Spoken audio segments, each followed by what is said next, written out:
Alors, première histoire de la première chronique des histoires de Yachou.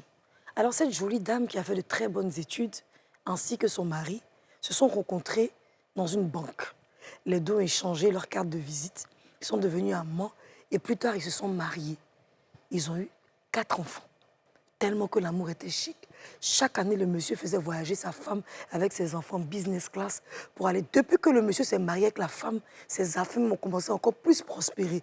Et les deux étaient très amoureux, ils avaient une belle vie. Malheureusement, cette dernière avait sa maman qui habitait, elle a perdu son père très tôt, sa maman qui habitait en Espagne. Et quand son mari allait souvent en mission en Espagne, elle laissait son mari partir. Elle disait, ah, mais il ne faut pas aller à l'hôtel, il faut aller chez maman. Donc, le monsieur allait chez sa maman.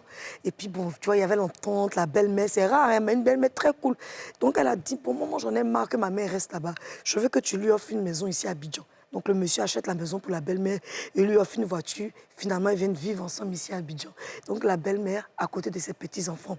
Et puis, il y a eu des histoires entre le monsieur et la fille. On ne sait pas d'où les histoires venaient.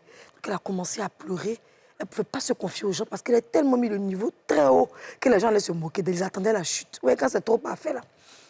Et puis un jour, à force d'expliquer son problème à sa maman, chaque fois donnait raison au monsieur, ou souvent la calmait, comme une bonne mère, vraiment, elle faisait bien son travail. Et un soir, elle en avait marre. Elle était assise, en train de boire un peu son truc. Et puis son esprit lui a dit, lève-toi. Va chez ta maman. Ce soir, à 4 h du matin, le monsieur n'est pas rentré. Va lui expliquer la situation. Trop, c'est trop. Pareil, ta maman aussi. Tu vas la prendre la défense des beaux. Puis c'est bon, sa fille va aller traîner les 4 enfants. Où? Elle arrive, le gardien ne veut pas la laisser rentrer chez sa maman. Il faut se rentre. Quand elle arrive devant la fenêtre, elle entend des gémissements. Elle repasse devant. J'ai dit qu'elle repasse devant. Tout le monde dit Elle arrive devant. Elle tape, boum, boum, boum, on n'ouvre pas.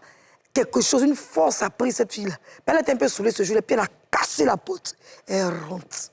Qu'est-ce qu'elle voit? Son mari sur sa main, en train d'avoir des débats sexuels. La fille est choquée. Elle dit, maman, pourquoi tu me fais ça? Elle ne croit pas. Donc, qu'est-ce que la femme fait? Elle va mener maintenant une politique très dangereuse avec le mari. Parce que le monsieur dit, je suis amoureux de ta mère. Je m'en fous de toi. Donc, c'est toi qui me faisais souffrir depuis. Et c'est pas moi, il dit, non, qu'à venir. Donc, quand il partait en Espagne, là, c'est à toi, il sortait. Donc, le monsieur, qu'est-ce qu'il fait? Il demande le divorce rapidement. Et sa mère et le mari commencent à raconter aux gens que la fille est un peu folle, elle fait des dépressions. Tout ça pour ne pas qu'elle aille dévoiler le secret dehors. Qu'est-ce qui se passe? Ils arrivent au tribunal. La maman va aller témoigner contre la fille pour qu'on puisse arracher les enfants de cette dernière. Alors, j'aimerais dire aux téléspectateurs des femmes d'ici, cette situation est difficile.